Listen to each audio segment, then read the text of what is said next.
Nós vamos ler a palavra de Deus no Evangelho segundo São João, capítulo 21. O Evangelho de João, no capítulo 21. Eu começo a ler o verso de número 15.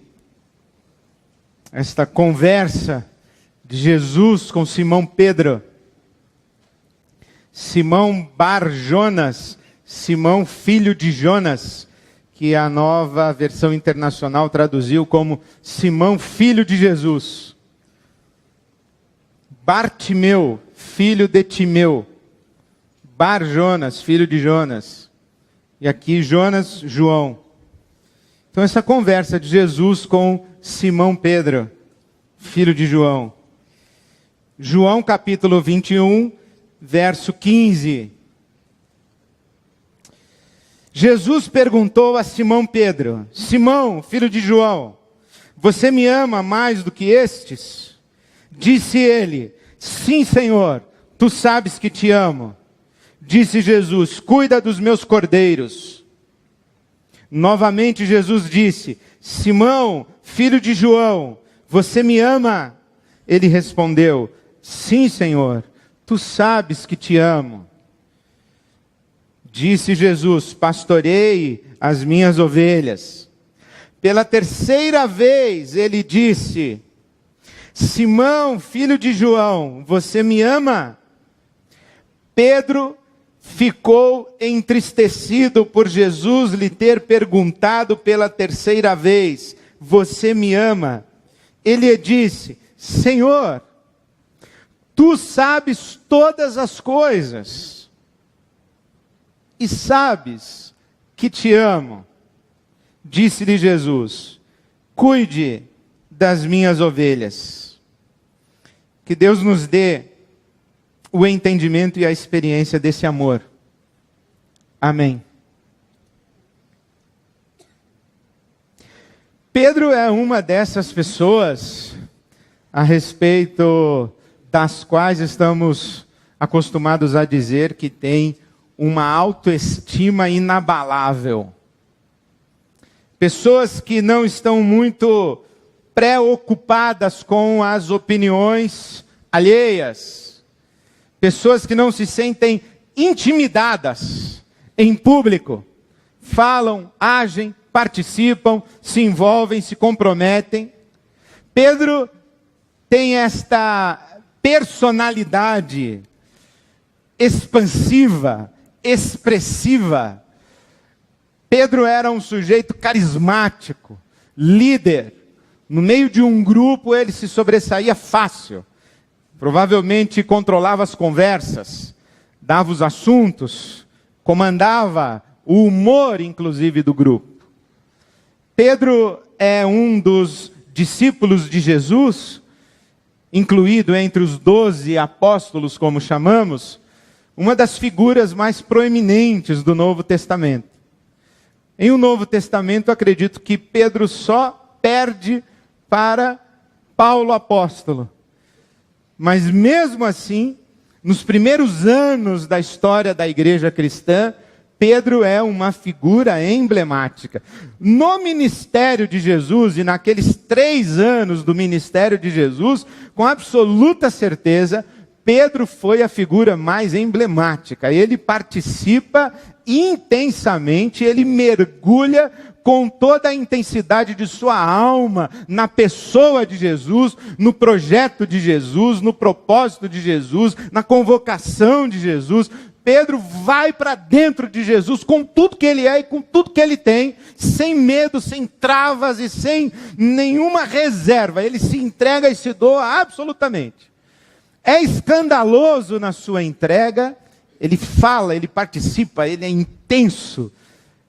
Ele é, inclusive, para pessoas como eu, exagerado na maneira como se relaciona com Jesus. A começar do primeiro encontro de Pedro com Jesus. Primeiro encontro, Jesus está ensinando no Mar da Galileia.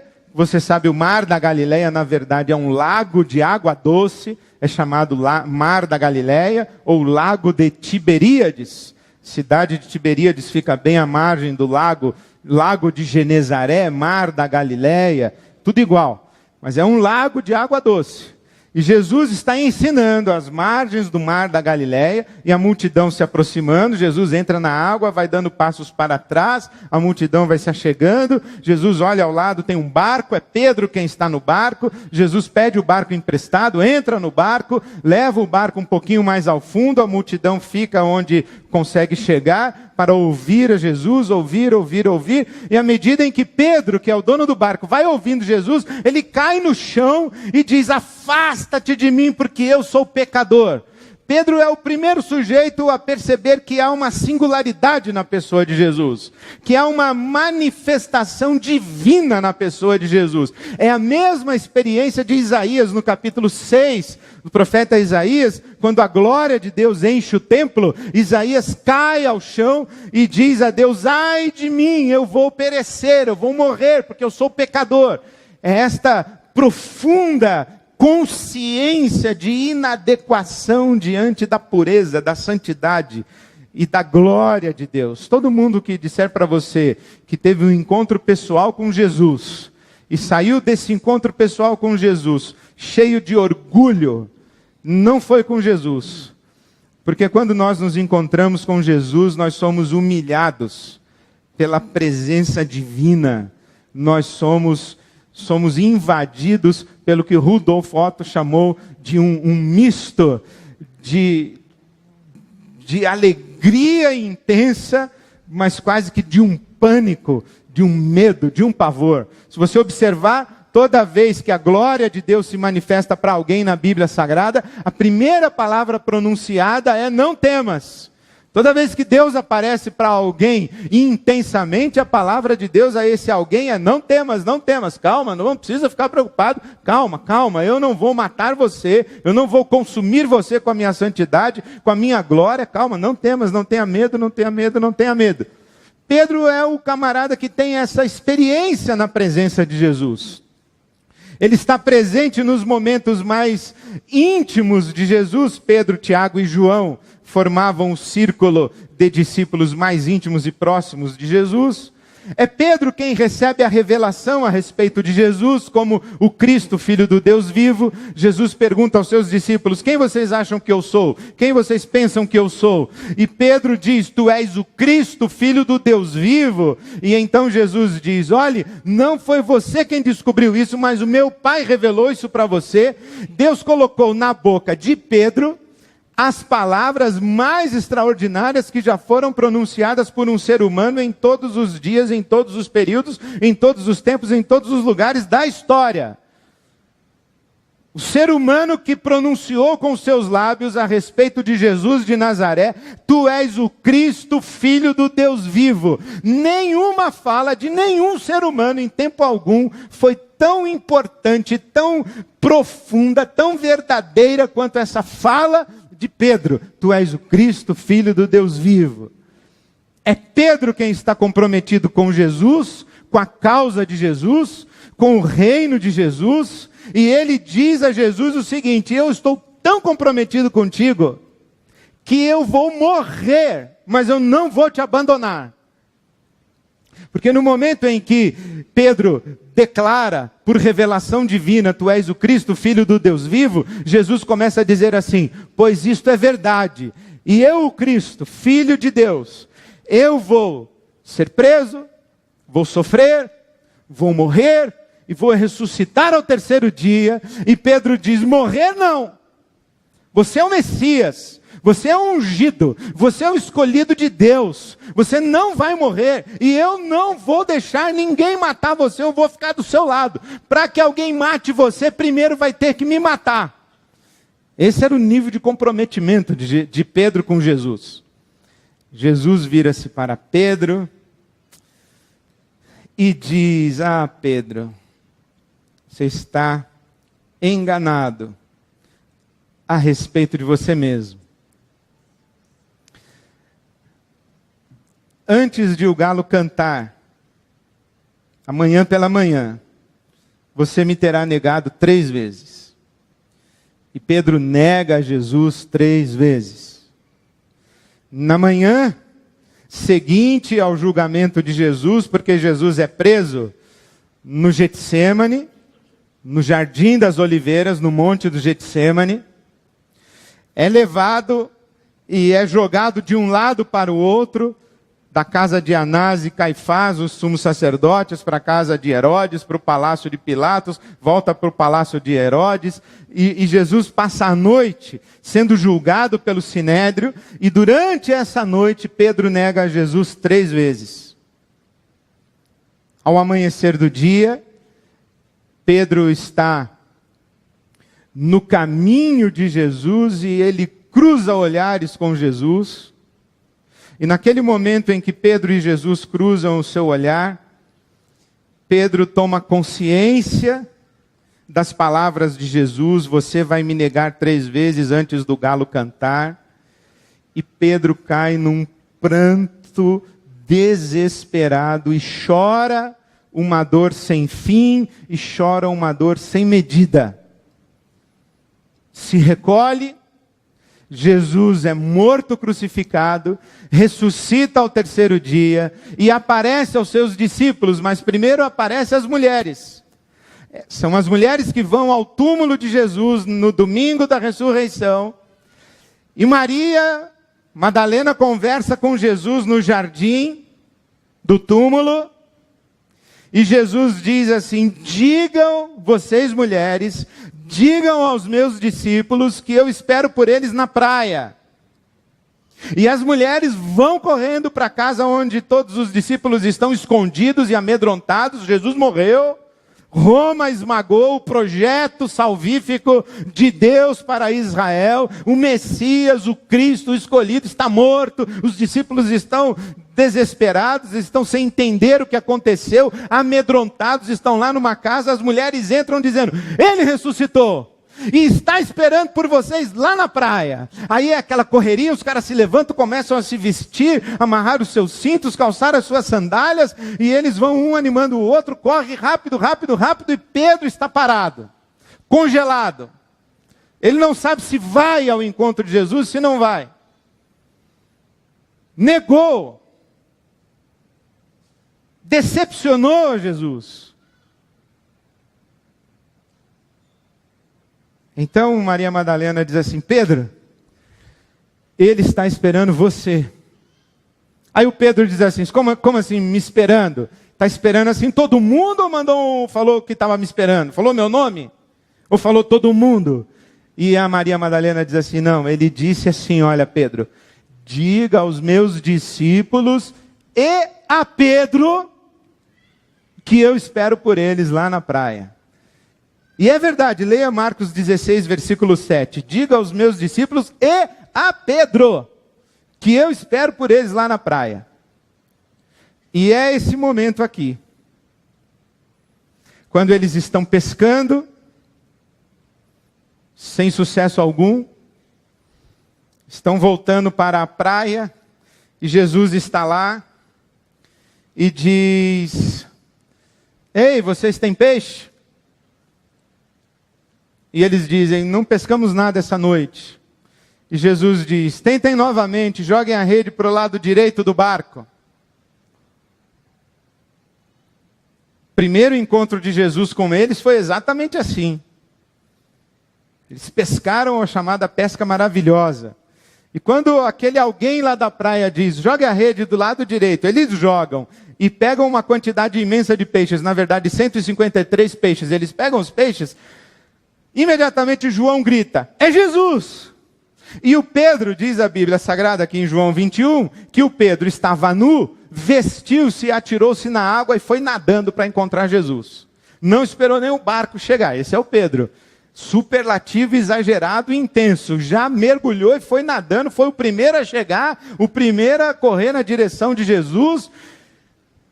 E eles então têm a sua refeição, a sua comunhão. Jesus se manifesta a eles, eles sabem que estão com Jesus, e aí acontece essa conversa: Pedro, você me ama? Aí o Pedro diz: tu sabes que te amo. Agora imagina isso, você acabou de negar 3 vezes a Jesus, você decepcionou de maneira absoluta, porque acho que na Bíblia esse negócio de 3 vezes tem a ver com absoluto. Daniel orou 3 vezes, Jesus orou 3 vezes no Getsêmani. Pedro negou 3 vezes. 3 vezes é um negócio assim, meio Pai, Filho e Espírito Santo. É o absoluto. 3. Então você negou absolutamente. Você negou e não tem dúvida que você negou. Você negou e negou mesmo. Não foi acidente, você não estava distraído, não estava num momento de fraqueza. Você negou mesmo. E você decepcionou a Jesus e você se decepcionou com você mesmo, com você mesma. Você fez uma coisa que você não imaginava que você seria capaz de fazer. Você fez uma coisa que ninguém acreditava que você seria capaz de fazer. Você pagou a maior vergonha da história da sua vida. Você acaba de chorar 2 noites seguidas, intensamente, você chora sem parar, envergonhado, envergonhada, você põe a mão na sua cabeça e diz, como eu pude fazer isso, eu preferia ter morrido do que ter feito isso que eu fiz, e você está nessa agonia, aí vem a pessoa que você mais amava, e que você traiu, e que você feriu, e que você machucou, e ela olha na sua cara e diz, você me ama? Você vai dizer o quê? Aí o Pedro sai com essa, tu sabes, Senhor, tu sabes que eu te amo. E Jesus pela 2ª vez, você me ama? Tu sabes que eu te amo. 3ª vez, tu sabes que eu te amo. É uma afirmação de amor em termos absolutos. Mais ou menos. Você vai entender depois. Mas acho que Jesus está substituindo a memória da negação. 3 vezes negou por uma memória de declaração de amor. 3 vezes afirmou o amor. Mas há um jogo de palavras aqui nessa conversa. Nós usamos o amor com uma palavra só. Nós amamos o nosso cachorro, um cheeseburger, a cidade de São Paulo, o cônjuge, os filhos e o pai e a mãe. Eu acho assim, interessante, você pega o seu cachorrinho no colo, ele lambe a sua cara, você fala assim, eu te amo, lindinho. Aí você vira para sua esposa e fala, também te amo. Aí a sua mãe sentada lá depois do almoço do domingo, você vira para ela e diz, também amo você, mamãe. E aí depois você faz assim, ó, nossa, eu amo ar-condicionado. Os gregos não, os gregos tinham palavras diferentes para amor. Storge é a palavra amor, dirigida ao cachorrinho, ao ar-condicionado, ao Ayrton Senna, storge.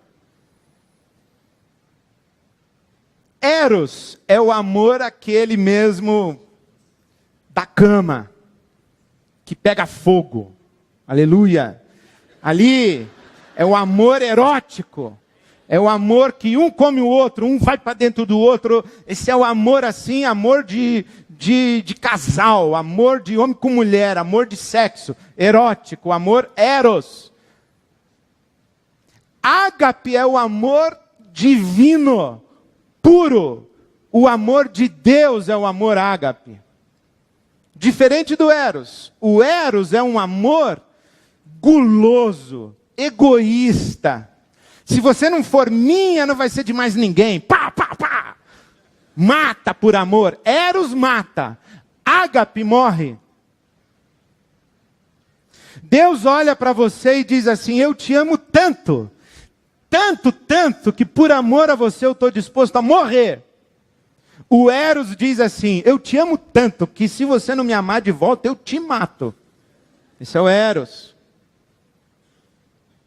Eros é o amor que quer para si. Ágape é o amor que se dá, que doa. Ágape é o amor que se sacrifica. Ágape é o amor que perdoa 70 vezes 7. Ágape é um amor que dói. Ágape é um amor que respeita. Ágape é o amor de Deus, que olha para nós que somos por Ele amados, e Deus olha a nossa ingratidão, a nossa rebelião, a nossa negação do seu amor. E Deus se derrama em lágrimas de amor e sofre de amor, como Jesus, por exemplo, às portas de Jerusalém, em lágrimas dizendo: Jerusalém, Jerusalém, que matas os teus profetas, quantas vezes eu quis te abraçar e te acolher, como a galinha os seus pintinhos debaixo das suas asas. E Jesus chora, chora, chora. Ágape é o amor que soa sangue. Ágape é o amor de agonia pelo amado. E os gregos também tinham filéu. O amor dos amigos, o amor da simpatia, da empatia, da afinidade, da cumplicidade, do prazer da companhia. Amigo não precisa fazer força para amar o outro amigo. Amigo, amigo, aconteceu. A gente é amigo. Costuma-se dizer no popular, eu não acredito nessas coisas, diz assim: o santo bateu. Bateu o santo, combinou o santo. Aí a gente ficou amigo. Eu me lembro uma vez, fui convidado para jantar por um casal da nossa igreja, e depois do jantar, ele falou assim: aqui os homens lavam a louça. Eu falei: pô, que roubada, mas tudo bem, fui lavar a louça com o cara. Lá na cozinha, lavando louça, ele vira para mim e diz assim: e aí, tem jeito? Eu falei: opa, tem jeito do quê? Ele falou: da gente ser amigo. Aí, naquele dia eu tinha tomado remédio, eu fiquei de boa, mas eu deu vontade de dizer assim: claro que não, bicho. Se tu tem que perguntar se a gente é amigo, é porque não é. Amigo a gente se reconhece, amigo é amigo. A gente tem prazer de estar junto, senta para comer pizza, a hora passa e a gente não percebe, é legal. É legal, é gostoso, é agradável. Esse é o amor filéu. A gente curte o amor filéu. E tem uma certa liberdade. Amigo fica sem ligar para o outro, e o amigo de verdade não cobra. Quando o outro liga, fica feliz. Oh, que legal que você ligou. Seu amigo, quando você liga para ele, ele fala assim: pô, até que enfim, né? Resolveu ligar para os pobres. Não é teu amigo. Desliga, meu, desliga. Já esquece. Então, amizade é uma coisa muito natural. A gente curte, passaria a noite conversando. Abre o coração, fala bobagem. É amizade, é uma coisa maravilhosa que Deus deu para a gente. Amigos, amigas espirituais. E aqui nesse texto de João 21, essa conversa é muito engraçada, porque Jesus fala assim, Simão, filho de João, você me ágape? Aí o Pedro: sim, Senhor, tu sabes que eu te filéu. Aí Jesus, a segunda vez: Simão, filho de João, você me ágape? Aí o Pedro: sim, Senhor, tu sabes que eu te filéu. Aí Jesus, pela terceira vez: Simão, filho de João, você me filéu? E o Pedro diz assim: sim, Senhor, tu sabes todas as coisas. Tu sabes que eu só te filéu. Eu não te ágape. Eu só te filéu. Mas o que é extraordinário é que Jesus diz a ele: apacenta as minhas ovelhas. Cuida dos meus cordeirinhos, cuida das minhas ovelhas. Pastoreia, apacenta. Isso é extraordinário. Esse Pedro aqui, se essa conversa aqui tivesse acontecido um ano antes, 15 dias antes, na verdade não precisa ser um ano antes, 15 dias antes: Pedro, você me ágape? Claro que eu ágape você. Estou disposto a morrer por você. Se vier um soldado aí, eu puxo a faca e vou para cima dele, arranco a orelha dele. Eu te ágape. Para te matar, vai ter que me matar primeiro. Eu estou disposto a morrer por você. Claro que eu te ágape. 15 dias. Depois daquela noite de negou 3 vezes: Pedro, você me ágape? Desculpa, Jesus, eu só te filéu. Eu te curto de montão assim quando o Senhor está andando sobre as águas. Eu estou contigo. O Senhor está transformando água em vinho, multiplicando os pães. Na hora que o Senhor está ressuscitando o pessoal lá, estamos juntos, ó, brother. Mas assim, esse lance de ir para a cruz, assim, de morrer, não deu. Eu achei que dava.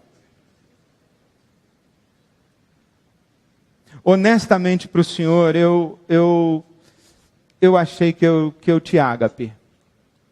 Eu achava que eu te ágape, mas depois dessa última noite aí que eu te neguei 3 vezes, o Senhor está perguntando se eu te ágape, eu só te filéu. Desculpa, eu só te filéu.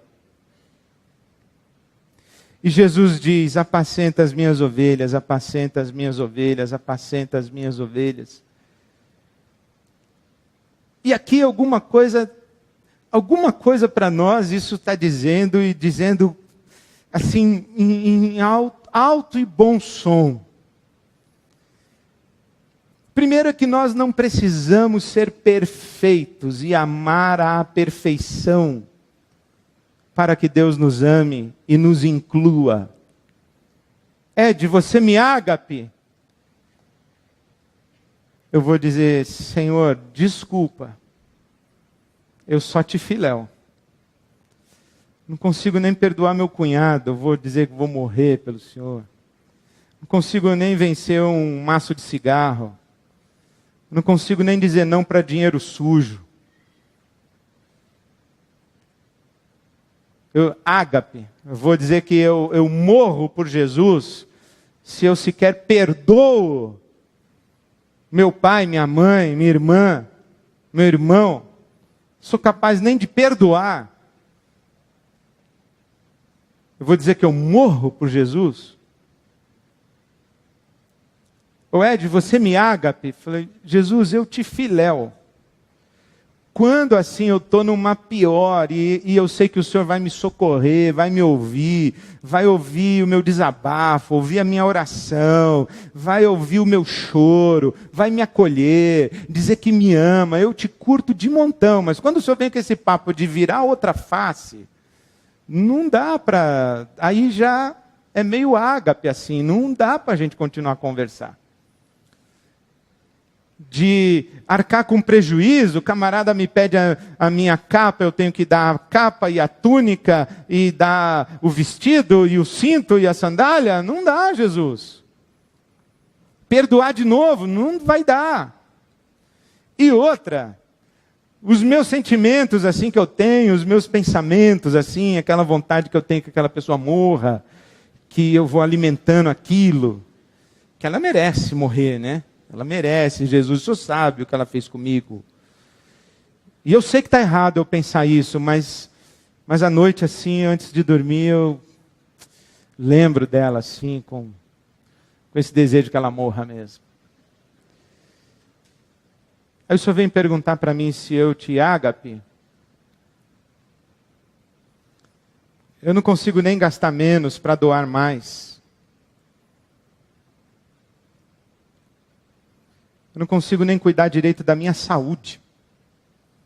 Não consigo nem dar tempo para conversar com a minha filha e com o meu filho. Eu sei que devo, mas não consigo.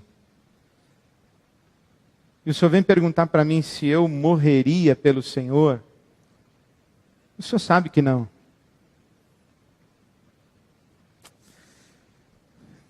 O problema é que se a gente falar assim com Jesus, Ele vai dizer, então tá bom, vem comigo que eu vou usar a sua vida, vou usar você, você vai trabalhar para mim, você é dos meus. Aí você se espanta, fala assim, não, peraí, se eu estivesse lá do lado, eu ia falar assim, ô Jesus, esse Pedro aí, eu vou te falar uma coisa, Jesus. Além do cara não te amar como deve, ele tem a cara de pau de dizer para o Senhor que não. E o Senhor mesmo assim fala para ele vir trabalhar para o Senhor e dizer que ele é um dos seus. O que é que Jesus diria para mim se eu estivesse lá? Ele ia dizer assim para mim, primeiro você não entendeu nada, não se mete, porque você não entendeu nada. Agora, ele já entendeu. E o que foi que Pedro entendeu? E o que foi que Jesus disse para Pedro, que demonstrou que o amor imperfeito de Pedro lhe era suficiente?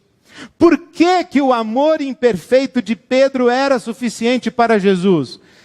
Porque Pedro sabia que o amor dele por Jesus era imperfeito.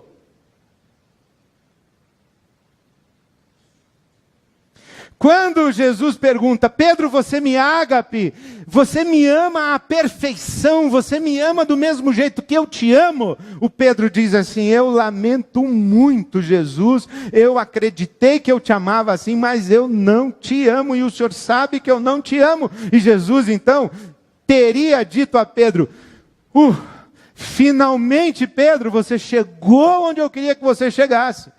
Porque eu jamais acreditei que você me amava como você dizia que me amava.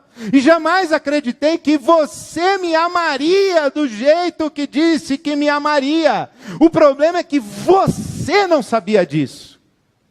Você se achava perfeito. Você se achava capaz. Você achava que você conseguiria um dia viver à altura do padrão que eu estabeleci de perfeição. Você se acreditava perfeito, Pedro. Esse é o seu problema. E agora, graças a Deus, você já não está mais iludido a seu respeito. E esse é um grande problema de uma espiritualidade legalista, moralista, farisaica. Gente que acredita que é perfeita. Se você foi criado numa família e numa igreja assim, em que você tem o jeito perfeito de falar, o jeito perfeito de vestir, o jeito perfeito de se comportar à mesa, você foi programado para ter uma carreira perfeita, uma atividade profissional perfeita, uma carreira meteoricamente perfeita, ganhar um dinheiro perfeito. Se você foi programado para ser perfeito, você vive no inferno. Por que você vive no inferno? Porque você não é perfeito. E aí você vive se culpando, se frustrando, e você vive desesperadamente tentando alcançar a perfeição, porque de alguma forma o diabo colocou na sua cabeça que para Deus amar você, ou para que você seja uma pessoa legal, você tem que ser perfeita. E você tenta ser perfeita, tenta ser perfeito, e você não consegue, não vai conseguir nunca. E você vive esse ciclo de tentar não conseguir, se culpar, se frustrar, e você vive essa coisa neurótica. Você não foi o pai perfeito, não foi a mãe perfeita, você não é o filho perfeito, não foi, não vai ser, nunca seria. Deus nunca pensou que você um dia conseguisse ser.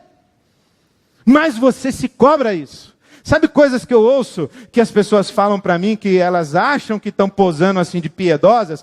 Pastor, eu sei que Deus me perdoou, mas eu não me perdoo. É Satanás. É porque você não quer admitir que você não é perfeito? Não é perfeita? Você não é perfeito. Eu já falei para vocês que eu gosto do Calvin, né? Aquele cara que tem o amiguinho tigre dele, que é o Haroldo. O Calvin, ele vem assim, furioso, falando com o Haroldo: meu pai não quis assinar esse negócio. Aí o Haroldo pega para ler e está escrito lá: eu me comprometo a arcar com todos os custos de psiquiatria, terapia, psicólogo, que se fizerem necessários para esta criança em virtude da má educação que lhe dei. O pai não quis assinar, ele ficou bravo. Todo pai tinha que assinar um negócio desse. Toda mãe. Você não é perfeito. Você não é um marido perfeito, você não é a mulher perfeita. O que eu fiz de errado para ele me abandonar? Ele é que é um cafajeste.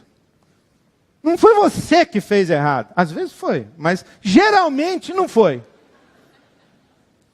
Geralmente não foi. Porque não tem ninguém que é perfeito. Não tem ninguém que atenda perfeitamente às minhas expectativas.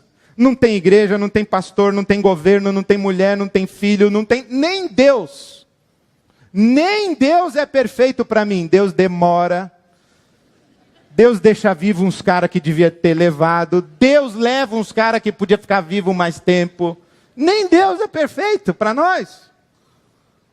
Vai querer que a tua mulher seja perfeita? Então o que o Pedro descobre? Descobri que não sou perfeito. Mas Jesus não me rejeitou? Jesus ainda me quer com Ele? Jesus ainda me quer para Ele? Jesus aceitou o meu ágape? O meu filéu? Não está me cobrando o ágape? Ah, que ótimo! Mas tem um detalhezinho aqui, que eu acho que é o porquê Jesus disse para o Pedro: eu aceito o seu filéu. Primeiro, porque Jesus viu que o Pedro viu que ele não era perfeito e que ele não era capaz de amar a perfeição. A perfeição. Mas a segunda coisa que Jesus viu, acredito eu, é que o Pedro sentia muito não ser perfeito. Porque tem gente que descobre que não é perfeita. E descobre que não vai conseguir ser perfeita. E aí sabe o que faz? Se entrega à imperfeição. Quando você casou comigo, você já sabia que eu era assim. Opa! Quem era assim e vai ser assim para a vida toda, é cachorro. Ser humano, ele pode aprender, pode ser educado, pode mudar, pode pelo menos tentar. Eu sabia que você era assim quando a gente casou, mas não imaginei que você ia continuar assim por 40 anos. Não casei com o cachorro, casei com um homem que tem vergonha na cara, que tem sensibilidade, que pode se arrepender. Eu casei com uma mulher. Eu casei com uma mulher que podia desabrochar, que podia ser curada, que podia crescer, que podia vencer seus medos, que podia aprender a se amar, em vez de ficar no papel de vítima a vida inteira. Não pode se entregar à imperfeição. Quem se entrega à imperfeição e faz da sua imperfeição uma desculpa para ter uma vida porca, nojenta, é gente cínica. E Deus não se confia a perfeitinhos e perfeitinhas, mas Deus também não se confia a cínicos e cínicas. Aí Jesus fala para mim: ô Ed, você me ama? Eu falo assim: que é isso, Jesus? Tu sabe que eu sou pó. Carne é fraca, Jesus. Vai perdoando aí, 70 vezes 7. Está de brincadeira comigo? Está desdenhando do meu amor por você? Está fazendo pouco caso da graça? Você ainda não entendeu? Não entendeu o que Martinho Lutero disse? Martinho Lutero disse assim: o amor de Deus não se destina ao que vale a pena ser amado, mas o amor de Deus gera o que vale a pena ser amado. A graça de Deus não pode ser vã para conosco. A graça de Deus, isto é, a predisposição generosa, bondosa, elegante, amorosa de Deus, não é licença para uma vida de esbórnia. Isso é vida de gente cínica. Se por um lado nós não somos perfeitinhos, também nós não vamos ser cínicos. E nós vamos ter que aprender a andar com Deus nessa dinâmica do amor. E onde é que está a dinâmica do amor? É uma profunda consciência de que eu jamais vou conseguir ser perfeito. Acompanhada de uma profunda tristeza por ter que dizer a Jesus: me perdoe, eu lamento muito, eu não te ágape, eu só te filéu. Porque é isso que Pedro fala. Pedro entristeceu-se. Eu fico a imaginar se não é essa tristeza que falta aos olhos de algumas pessoas. Consciência de erro não é a mesma coisa que arrependimento. Lamento pelo erro não é a mesma coisa que arrependimento. Arrependimento vem acompanhado assim de uma vergonha profunda. Sabe como eu imagino essa conversa de Jesus com Pedro? Jesus olhando bem nos olhos de Pedro. E na hora em que Jesus fala assim, Pedro, você me ágape. O Pedro não tem sequer coragem de olhar nos olhos dele e diz assim, Senhor, tu sabes todas as coisas. Tu sabes que eu só te filéu. E ele espera o que vem. Porque essa foi a parábola do fariseu e do publicano, né? O fariseu que achava que era perfeito e o publicano que disse, Senhor, sê propício a mim, sou pecador. E sequer tinha coragem de levantar os olhos. Eu estava conversando com um amigo outro dia, ele disse assim, Ed, eu faço algumas coisas e eu tenho uma consciência assim de que eu não presto, que é esmagadora. E tem domingo assim que eu tenho até vergonha de ir na Ibabe. Falei, como assim? Ele falou, eu tenho vergonha de sentar lá e na hora que eu começar a orar, Deus falar assim para mim, mas tu é um cara de pau mesmo. Hein? Eu tenho vergonha. Aí eu falei assim, olha, há 2 perigos aí nessa sua experiência. A primeira é você deixar para ir na Ibabe, é você deixar de se ajoelhar para orar, é você deixar de se relacionar com Deus até que você acredite ter virtude suficiente. Porque aí você se tornou um perfeitinho, auto-enganado, auto-iludido. E não vai dar certo para conversar com Deus. No dia que você achar que pode entrar na presença de Deus sem vergonha, você perdeu. Primeiro perigo é você só ir quando você estiver achando que não está devendo nada para Deus. Esse dia nunca vai chegar. O outro perigo é porque você já sabe que deve e que vai continuar a dever o resto da vida, você abandonar tudo mesmo e falar, então eu vou me entregar para a esbórnia. Esse é outro perigo. Aí você terá se tornado um cínico. Na presença de Deus, quem estão? Aqueles que não são presunçosos e não são cínicos. Você me ágape? Não, Senhor, eu te filéu. Você não é presunçoso. Você me ágape? Não, Senhor, aí começa a escorrer uma lágrima. E você abaixa a cabeça e diz, o Senhor sabe todas as coisas, o Senhor sabe que eu só te filéu.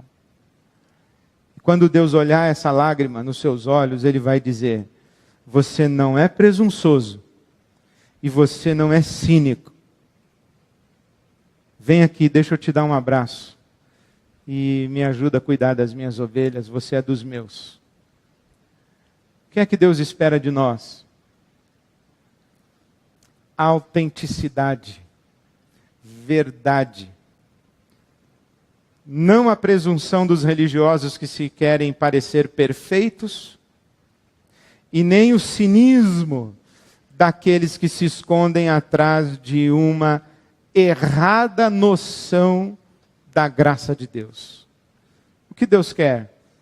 Deus quer que a gente diga para eles, Senhor, o Senhor sabe o meu tamanho. E agora eu também sei. E eu sei que sem a tua graça eu nada posso.